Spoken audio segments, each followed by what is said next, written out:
Assalamualaikum warahmatullahi wabarakatuh. Perkenalkan kami dari kelompok 6 akan menjelaskan mengenai materi perumusan teori akuntansi melalui pendekatan tradisional pada mata kuliah teori akuntansi. Sebelum itu, izinkan kami memperkenalkan anggota kelompok kami. Yang pertama ada Rafael Dian Omega dengan NIM 070, kemudian ada Zahra Nazila Faiza dengan NIM 097, ada Farihatul Rizkia dengan NIM 100, kemudian ada Felisa Briliana Putri dengan NIM 169, dan yang terakhir ada Kurotul Aini dengan NIM 197. Masuk pada materi yang pertama, yakni akuntansi sebagai sistem informasi keuangan. Dalam pendekatan tradisional, akuntansi dipahami sebagai sistem informasi keuangan yang berfungsi menyajikan informasi mengenai posisi keuangan dan kinerja perusahaan. Informasi ini digunakan oleh pihak internal seperti manajemen, serta pihak eksternal seperti investor dan kreditor untuk mendukung pengambilan keputusan ekonomi. Dengan demikian, akuntansi tidak hanya berperan sebagai alat pencatatan transaksi, tetapi juga sebagai sarana penyedia informasi yang relevan dan berguna bagi para penggunanya. Selanjutnya, sifat normatif akuntansi dalam pendekatan tradisional. Pendekatan tradisional memandang akuntansi sebagai disiplin yang bersifat normatif, yakni berfokus pada penentuan praktik akuntansi yang seharusnya diterapkan. Akuntansi tidak hanya menjelaskan apa yang terjadi dalam praktik, tetapi menetapkan prinsip dan prosedur yang dianggap benar dan layak digunakan. Oleh karena itu, teori akuntansi dalam pendekatan ini dibangun berdasarkan nilai dan tujuan akuntansi untuk menghasilkan laporan keuangan yang andal dan dapat dipercaya. Materi yang selanjutnya yaitu peran praktik yang diterima umum. Dalam pendekatan tradisional, prinsip akuntansi berkembang dari praktik yang telah digunakan secara luas oleh profesi akuntansi. Kebiasaan profesional yang dianggap berhasil dan bermanfaat kemudian dirumuskan menjadi teori akuntansi. Oleh karena itu, teori akuntansi bersifat preskriptif, yaitu memberikan pedoman mengenai bagaimana akuntansi seharusnya dilaksanakan, bukan sekadar menggambarkan praktik yang terjadi di lapangan. Selanjutnya yaitu penyusunan teori akuntansi tradisional.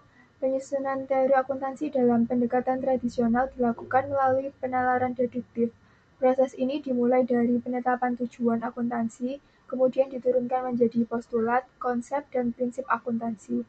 Prinsip-prinsip tersebut selanjutnya digunakan sebagai dasar dalam penyusunan standar dan praktik akuntansi, sehingga tercipta keseragaman dan konsistensi dalam pelaporan keuangan. Selanjutnya yaitu dasar logika dalam penyusunan teori. Teori akuntansi tradisional disusun dengan menekankan konsistensi logis antar konsep dan prinsip yang digunakan. Setiap konsep harus rasional dan dapat diterapkan dalam praktik akuntansi. Pendekatan ini tidak memerlukan pengujian statistik atau empiris, karena kebenaran teori lebih ditentukan oleh kekuatan logika dan kesesuaiannya dengan praktik yang berlaku. Selanjutnya ada verifikasi dan penerimaan teori. Verifikasi teori akuntansi dalam pendekatan tradisional tidak dilakukan melalui pengujian empiris, melainkan melalui tingkat penerimaan oleh praktisi dan lembaga profesi.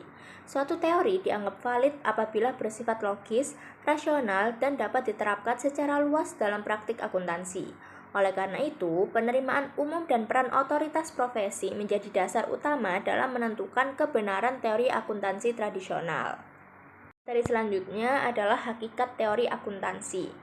Menurut Ahmed Belkaoui, hakikat teori akuntansi adalah struktur logis yang terdiri dari komponen-komponen yang saling terkait, mulai dari tujuan, postulat, konsep, hingga prinsip yang bertujuan untuk mengevaluasi, mengembangkan, dan memandu praktik akuntansi.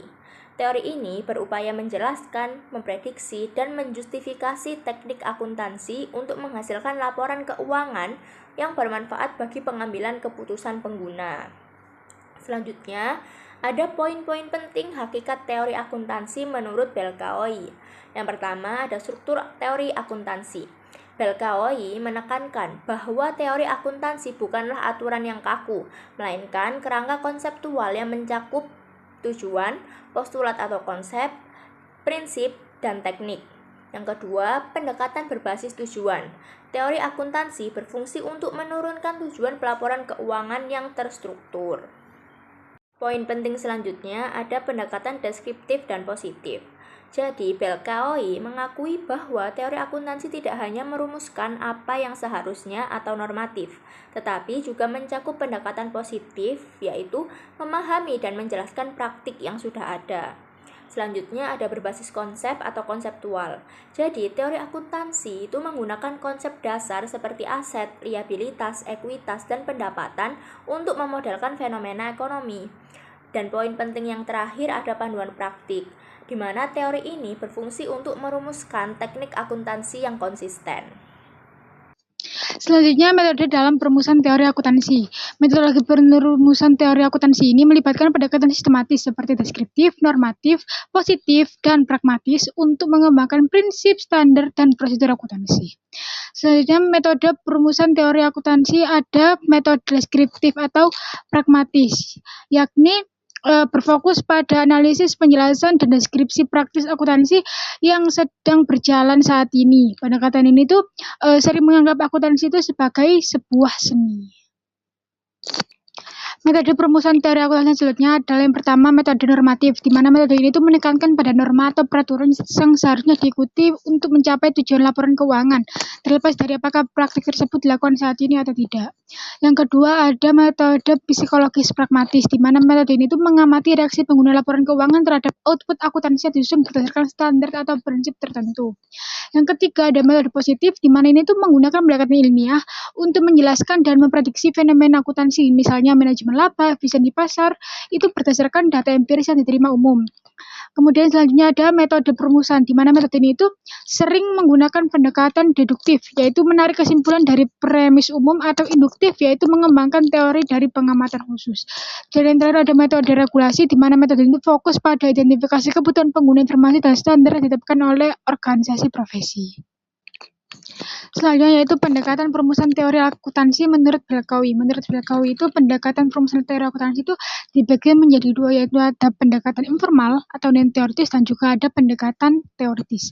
Pendekatan informal itu dibagi menjadi dua, yaitu pendekatan pragmatis dan pendekatan otoriter, sedangkan pendekatan teoritis itu dibagi menjadi 6. Yang pertama ada pendekatan deduktif, pendekatan induktif, pendekatan etika, pendekatan sosial, dan pendekatan ekonomi, serta pendekatan eklektik. Baik, yang pertama kita bahas dulu mengenai pendekatan informal atau non-teoritis, yang di dalamnya ada pendekatan pragmatis, di mana pendekatan ini menyusun teori akuntansi berdasarkan praktik nyata yang sudah dilakukan oleh akuntan atau perusahaan. Artinya, aturan dan prinsip akuntansi dianggap benar karena terbukti berguna dalam menyelesaikan masalah praktis sehari-hari. Misalnya, jika suatu metode pencatatan dipakai luas dan membantu menghasilkan laporan yang bisa dipahami, maka metode itu dijadikan dasar teori. Kelebihannya adalah sesuai dengan kenyataan di lapangan, tetapi kelemahannya teori ini tidak selalu memiliki dasar ilmiah yang kuat. Kedua, ada juga pendekatan otoritas. Pendekatan ini membentuk teori akuntansi berdasarkan keputusan lembaga resmi, badan profesi, atau tokoh berpengaruh. Standar yang ditetapkan oleh regulator atau organisasi profesi dianggap sebagai teori karena memiliki kekuatan normatif, meskipun tidak selalu lahir dari penelitian ilmiah. Contohnya standar akuntansi yang dikeluarkan oleh badan profesi diakui sebagai teori karena wajib diikuti. Kelemahannya adalah teori ini bisa selalu bergantung pada otoritas, sehingga kurang fleksibel dan tidak selalu mencerminkan realitas ekonomi. Baik, yang kedua kita bahas mengenai pendekatan teoritis, yang dimana di dalamnya ada 6 pendekatan. Pertama ada pendekatan deduktif, di mana teori akuntansi dirumuskan dengan cara menurunkan prinsip atau aturan dari postulat atau asumsi dasar. Pendekatan ini menghasilkan struktur teori yang konsisten dan logis, karena dimulai dari konsep umum lalu diterapkan ke kasus khusus. Kedua ada pendekatan induktif, teori yang dibangun dari pengamatan praktik akuntansi nyata di lapangan. Data dikumpulkan, diklasifikasi, lalu digeneralisasi menjadi teori. Pendekatan ini lebih realistis karena sesuai dengan praktik, tetapi kelemahannya adalah hasil generalisasi bisa bias dan tidak selalu berlaku universal. Ketiga ada pendekatan etika. Pendekatan ini menekankan nilai moral seperti keadilan, kewajaran, dan kebenaran dalam perumusan teori akuntansi. Tujuannya agar laporan keuangan tidak hanya menyajikan angka, tapi juga mencerminkan nilai-nilai etis yang penting bagi pengguna laporan keuangan. Keempat ada pendekatan sosial. Teori akuntansi dilihat sebagai bagian dari sistem sosial, sehingga perumusannya mempertimbangkan Dampak laporan keuangan terhadap masyarakat, misalnya bagaimana laporan mempengaruhi transparansi, kesejahteraan publik, atau persepsi sosial. Yang kelima ada pendekatan ekonomi. Pendekatan ini berfokus pada konsekuensi ekonomi dari penerapan teknik akuntansi. Tujuannya agar laporan keuangan mencerminkan realitas ekonomi perusahaan, seperti penggunaan nilai wajar atau fair value agar lebih sesuai dengan kondisi pasar. Yang terakhir ada pendekatan elektif. Pendekatan ini menggabungkan berbagai pendekatan lain untuk menghasilkan teori akuntansi yang lebih komprehensif dan seimbang. Dengan cara ini, teori akuntansi tidak hanya logis dan empiris, tapi juga mempertimbangkan aspek etis, sosial, dan ekonomi sekaligus. Baik, selanjutnya, selain dari pendekatan informal dan teoritis tadi, ada juga yang namanya pendekatan selektif, yaitu cara menyusun teori dengan memilih dan menggabungkan unsur-unsur terbaik dari berbagai pendekatan yang ada. Tidak ada satu pendekatan tunggal yang dianggap sempurna, sehingga pendekatan selektif berusaha menyeimbangkan kelebihan dan menutupi kelemahan masing-masing metode. Dalam pendekatan ini, teori akuntansi bisa tetap logis dan konsisten seperti pendekatan deduktif, bisa realistis seperti pendekatan induktif, sekaligus mempertimbangkan nilai etis, dampak sosial, dan konsekuensi ekonomi. Dengan demikian, teori yang dihasilkan lebih komprehensif, relevan, dan dapat diterapkan dalam berbagai situasi akuntansi yang kompleks. Baik, sekian presentasi dari kelompok kami. Terima kasih sudah mendengarkan dan memperhatikan video ini, dan wassalamualaikum warahmatullahi wabarakatuh.